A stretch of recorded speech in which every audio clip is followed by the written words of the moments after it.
Hello everybody, welcome back to finally the third episode of the vlog. I am so sorry for the delay. First I was having computer problems. I couldn't get my video capture software to work properly, and then my computer crashed completely. So after I finally got that fixed, I still couldn't get the audio-video sync to work properly, and I was having a lot of dropped frames and things, so I finally came up with the ingenious idea of why don't I use my phone like I did before for the little filler vlog, because honestly, the quality on this is a little bit better than the quality from my laptop's camera, which is saying something.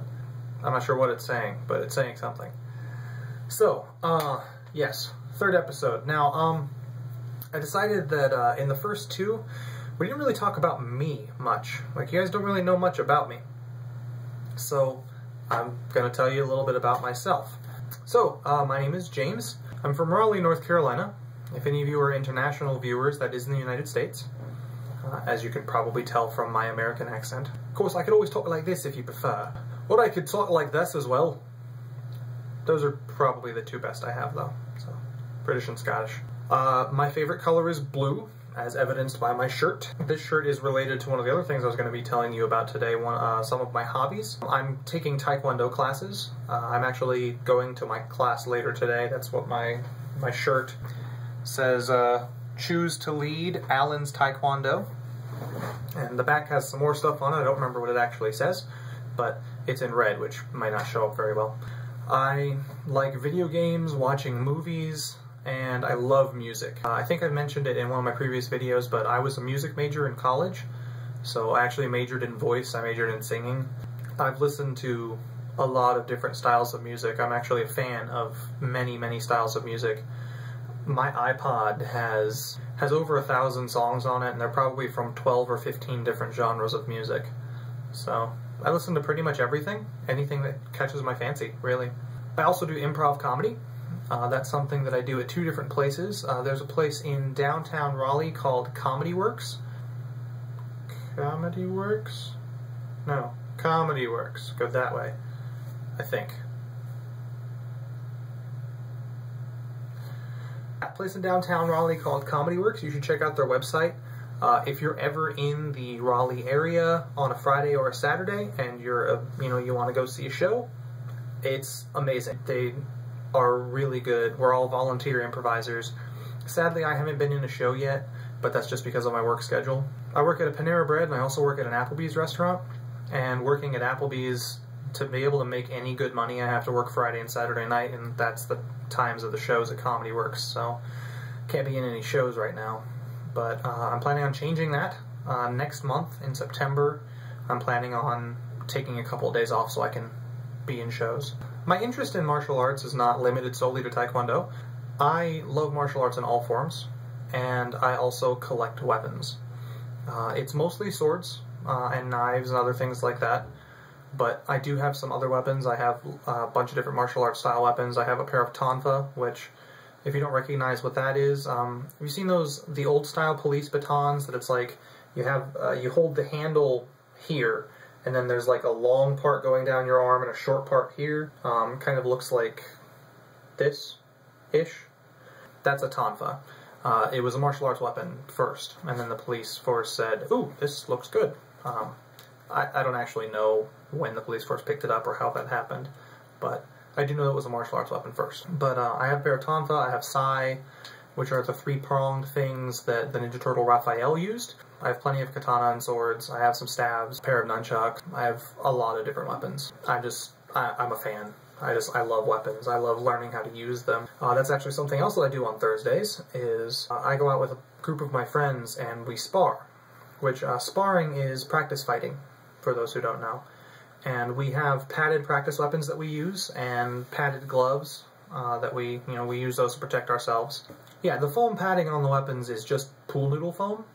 We just wrap that around practice weapons. We actually, my friend Tanner and I, bought practice weapons from a company called Cold Steel. They make lots of weapons. They also make practice weapons. We bought our practice stuff from them, and we wrap it in pool noodle foam, and it makes it quite a bit safer. We still get the occasional bruise here and there, but for the most part, it's nothing. before we started using padding, I fractured every finger in this hand. But it was all like small fractures, and the only reason I knew it was fractured is that it healed up thicker, and that's what bone does when it heals. If it wasn't a fracture, it was at the very least a bruise on the bone. It was enough to make the bone grow back larger. I just assume I fractured it. Yeah, some of my favorite games are, well, some of my favorite games currently are the Assassin's Creed series. I'm really looking forward to the third one coming out in a couple months. The Batman Arkham games, the Arkham Asylum and Arkham City, both really, really good, really capture the essence of being Batman, which I thought was pretty cool. It didn't just focus on the fighting or the gadgets. You know, it had the fighting and had the gadgets, but also, you know, you were detective. You were the greatest detective.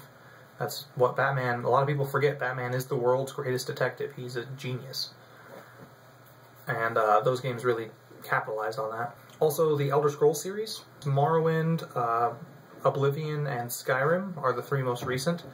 Skyrim is the one you've probably heard a lot about, even if you've never played it. It's the one that's been on the internet.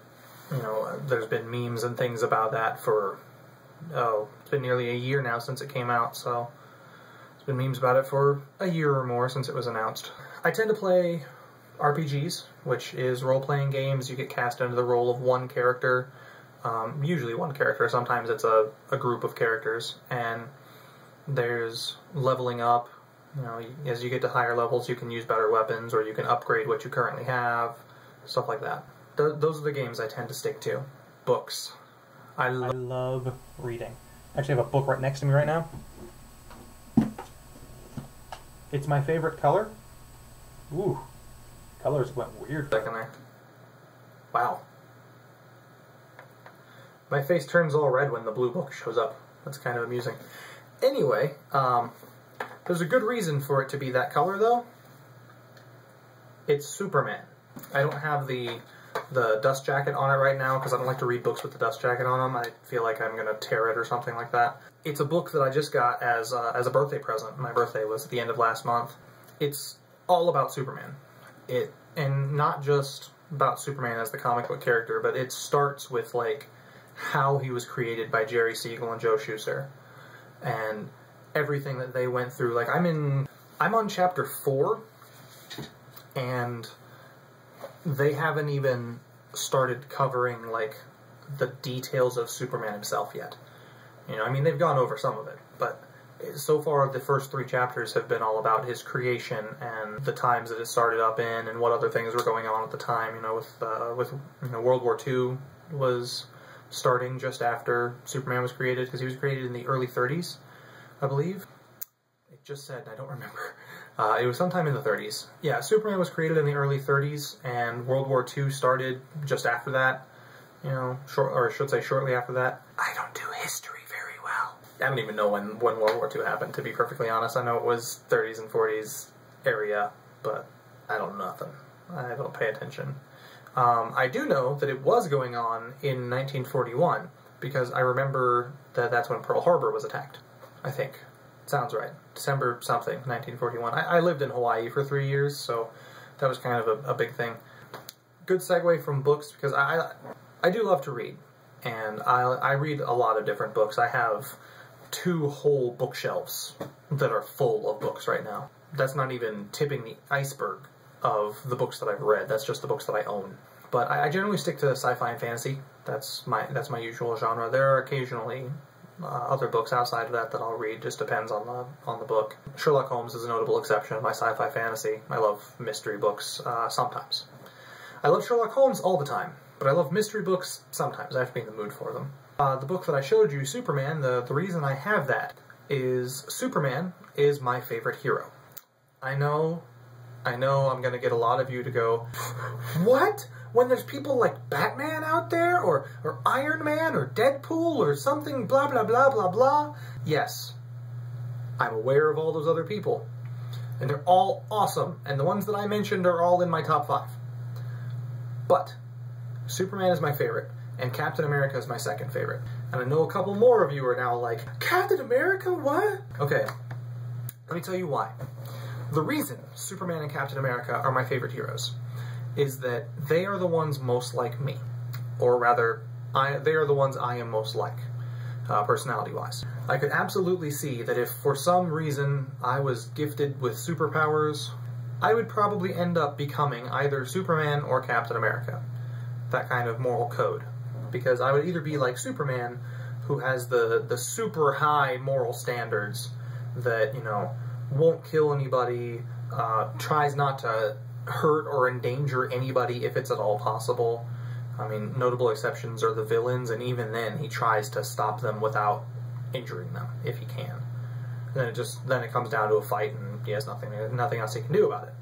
But, I mean, think about it. How many times does Superman, before every single fight with any villain, doesn't matter who it is, it's Lex Luthor, who has killed hundreds of people, probably thousands of people by now. I mean, it's been 70 years since he was created, 80 years, actually, 30s. Even when he's coming across Luthor, or Brainiac, or Metallo, he always is like, you need to stop now, or this is going to get bad for you. Obviously not in those words. I'm a writer, I don't know why I can't come up with anything better than that. Yeah, he will always stop and be like, you should stop now, before he actually fights them. And that's kind of the way I think I would be, probably. Either that or like Captain America, who's very similar in that tries not to kill anybody. In Superman's case, it's a rule. I will not kill. In Cap's case, it's a guideline. I won't kill you unless I don't have a choice. Then I will absolutely shoot you in the face. And I could see myself being either one of those, where it's either being like Superman and saying, no, I'll never kill anybody, or being like Cap and saying, okay, I will weigh the choices carefully, and if that's the only choice... Honestly, I think I lean a little bit more towards Captain America in that respect. I mean, if I was a superhero and there were supervillains, and supervillain is killing millions of people, or is about to kill millions of people, and the only way I can stop him is to kill him, I very well might take that on my conscience and do it. I don't know. I'm not in that situation, so I can't really be certain. So that's why Soup and Cap are my two favorites, is that they're the ones most like myself. So I've got to tell you, folks, those of you who don't know me, I know that I still must seem rather long-winded on these, because I'm just sitting and talking to you for 10, 11 minutes. I want you to know just how long-winded I really am. I'm not sure where this is in the post-editing. I'm not sure how far into the vlog this actually has gotten, but pre-editing, I am at 18 minutes. I've been talking for 18 minutes, minus there was a 30-second spot where I just sat quietly because I completely lost my train of thought. This is the fourth or fifth attempt I've made at recording this episode, and the last episode that I recorded, oh my god, there were times that I rambled on and on and on, and there were a lot of times that I screwed up and had to go back and re-edit, refilm, and edit out that thing. So my last attempt at this was 48 minutes long. Yeah, I'm trying to avoid things like that. So I'm rather happy. I've got myself, I made myself a list because I'm really terrible at remembering lots of things. I've got myself a list of all the things that I wanted to say. I am more than halfway down the list already, and only at 18 minutes, which is not terrible, given that the other two vlogs, the finished ones, clocked out at about 20 to 25 minutes when I was finished with them. Anyway, after that long-winded explanation of being long-winded, so I've mentioned that I was a voice major. Where I went to school is Mount Olive College in Mount Olive, North Carolina. I was there for 6 years, which was my fault. All the music majors that I know took 5 years to graduate, or at least the first semester of the 5th year. So I should have been there for 4.5 years, and the additional 1.5 years was entirely my fault. But instead of it being, like, most college students have that problem.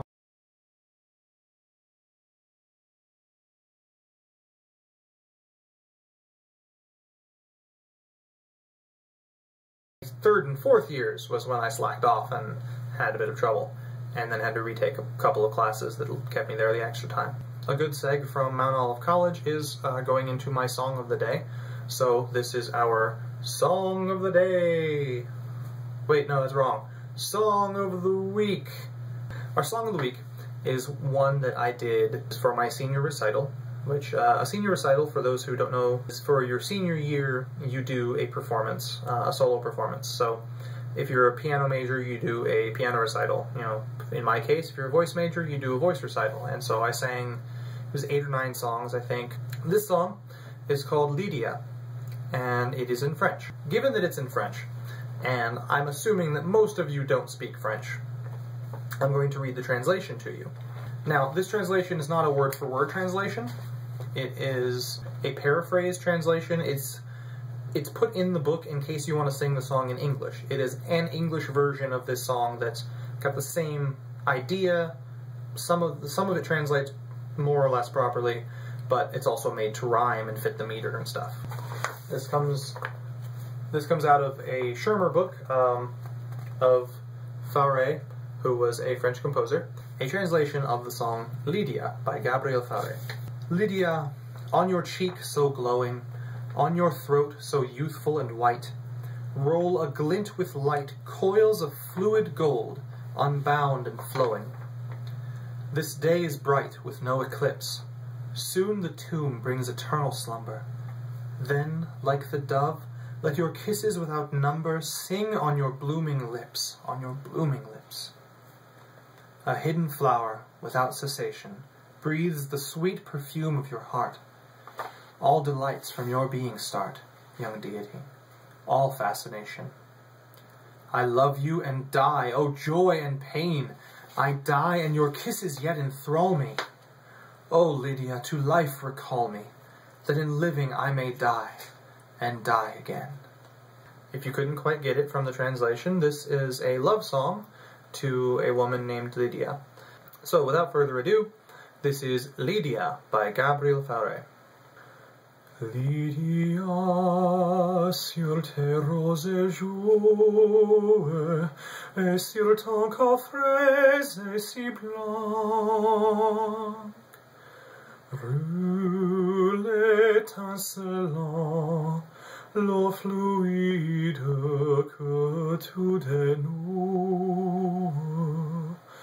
Le jour qui lui est le meilleur, oublions l'éternelle tombe.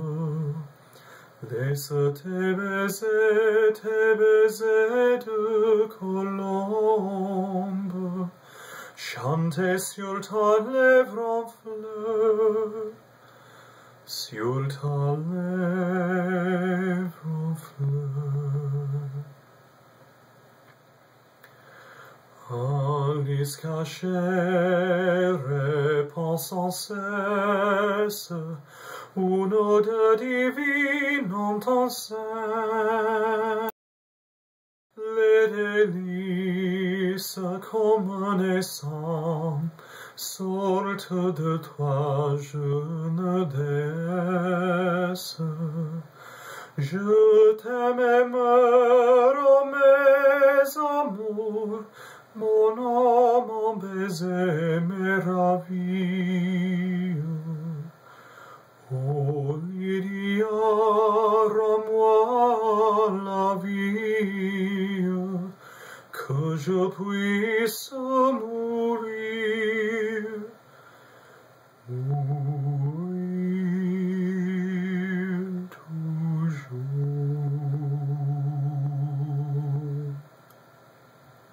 And that was Lydia by Gabriel Faure. That's about it for today.